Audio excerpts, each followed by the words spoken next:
So, hi guys! Kumusta? So, ngayon guys, magbibigay lamang tayo ng point of view dito sa isang comment na masasabi ko na pwede nating i-take siya ng negative or pwede natin siyang i-take ng positive. Pero syempre, dahil positive tayo, i-take natin ng positive. And bahala na rin kayong magpaliwanag kay ate kung bakit ganito ang ating nararamdaman. Pero syempre, bago ang lahat, don't forget to support and subscribe Kuya Val Santos Matubang at Iid na Vlog Kalingap Rab. At sa lahat ng Team Kalingap, syempre guys, salamat sa suporta at pagmamahal nyo sa aming mga Kalingap Reactors. So, okay. Alam naman natin na ramdam na rin ng marami na talagang pinupush ang love team na ito. And hopefully, ay mapagbigyan tayo. Deserve natin to.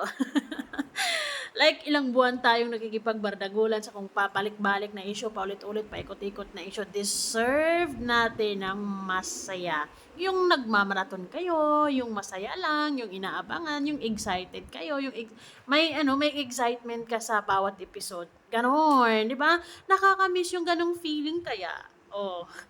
Anyways, okay, Bridget Atat na magka-LT. Wala eh. Alam niya yung maganda siya.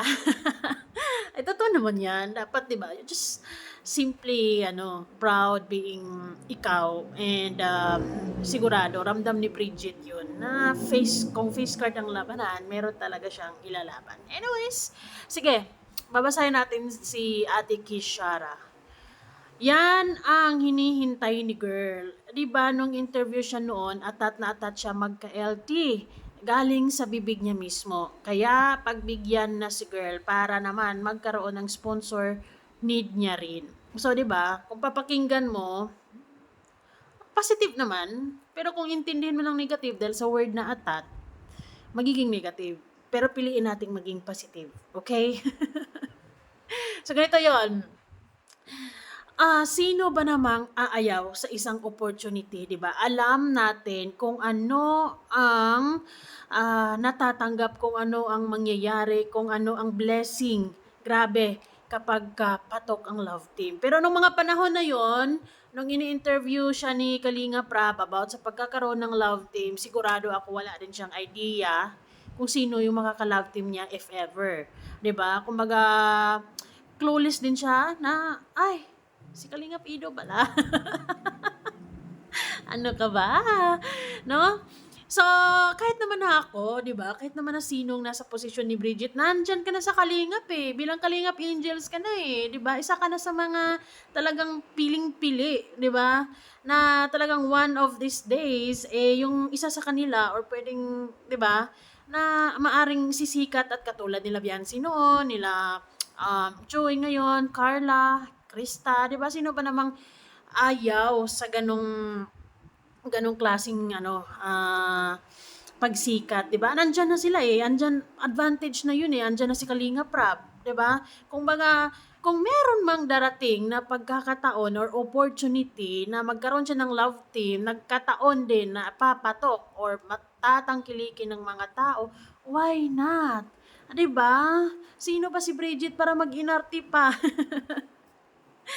Kaya naging honest lang talaga si Bridget na kung merong love team na darating, sigurado okay siya kahit sino naman, 'di ba?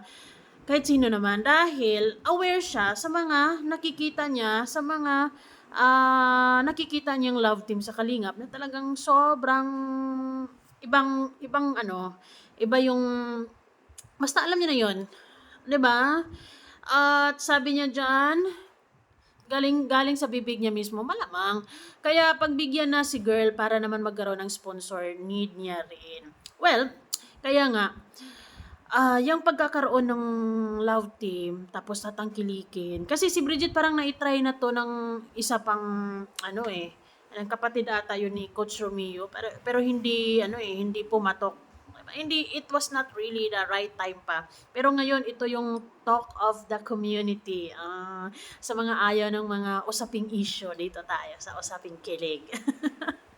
'Di ba? Hindi naman natin pipilitin kung sino yung mga ayaw pa sa mga love team na ganito. Actually, wala pa namang confirm or hindi pa naman confirm na itutuloy ang love team na ito. Although, ay nararamdaman natin yung suporta ng mga tao sa kanila. And sigurado, alam ni Kalinga Pido yan, alam ni Kalinga Prab yan, alam ni Bridget yan. 'Di ba? Dahil sa mga post ni Bridget, alam niya na, oh, ngayon talagang dinudumog na siya ng mga fans talaga. Marami nang naka-appreciate sa kanya, ganito, ganyan. So, I believe na this is her time. Ito yung ipibigay ni Lord sa kanya.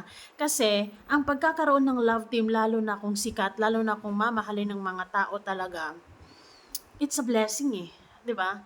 Blessing talaga, grabe. Plus, given naman na yung face card talaga si girl. Plus, matalino, talented, madiskarte. Kaya, si Bridget kung sakaling ito yung matuloy yung love team na to, talagang, ewan ko. Yung mga bashers na mismo ang atras. Kasi sigurado alam nila na si Bridget kasi malawak yung pag-unawa eh. Nakikita niya yung realidad sa Sokmed eh. 'Di ba? At hindi siya yung paano, alam mo yun siya, ano naman siya, mahinhin, pero hindi siya yung too good to be true. 'Di ba? Yung ano lang, tamang-tama lang, ganon, di ba? So, yes, hinihintay talaga ni Bridget yung pagkakataon na magkaroon siya ng ka-LT. Di ba? And, plot twist na lang talaga, siguro, sa totoo lang, kahit nga siguro siya, hindi niya alam na mangyayari ito ngayon, itong suporta ng mga tao sa kanya ngayon, with, of course, nila love team si Kalinga Pido. Dahil sino bang magkakala na mangyayari ang lahat ng ito? Di ba? Wala. Pero ito na nga, nandito na tayo sa posisyong ito, nandito na tayo sa panahong wala na yon. And then, it happened na, oy, dumating. Sabi nga ni Kalinga Prab, lumitaw. O, di ba? Hindi niya akalain na lilitaw ang isang Bridget. So, nararamdaman ni Kalinga Prab ang presensya, ang suporta, ang madlang people. Ay, naku po. 'Di ba? Kahit nga siguro si Mayel Blue pagka nabalitaan niyang tuloy talaga itong love team na ito, ay sasakit ulo niya dahil hindi basta-basta ang kanyang kalaban. Palaban in a good way. 'Di ba? Hay. Pag nasa Sokmid ka na, lalo na kung isa ka sa mga Kalingap Angels, mala Bridget din yung ganda mo, 'di ba? Of course, sino bang mag-inarte sa pagkakataon na magkaroon ng love team lalo pa kung tatangkilikin din. Alam naman ni Bridget yung epekto talaga ng love team sa buhay ng bawat isa, kung sino man diyan ang mabibiyayaan ng pagkakataon na magkaroon ng love team. Plus, sobrang blessed pa si Kalinga Pido pa talaga. Isa sa mga talagang ay boom na boom. Yung tipong kahit sino ang ila-love team dyan, talagang makikilala. But, as of now, the best choice is si Bridget, di ba? Yung love team naman na yan, of course, kilala na yan, or alam lang mga tao yan, na hindi naman na tayo bago sa love team na ito. Yung love team na yan, for entertainment.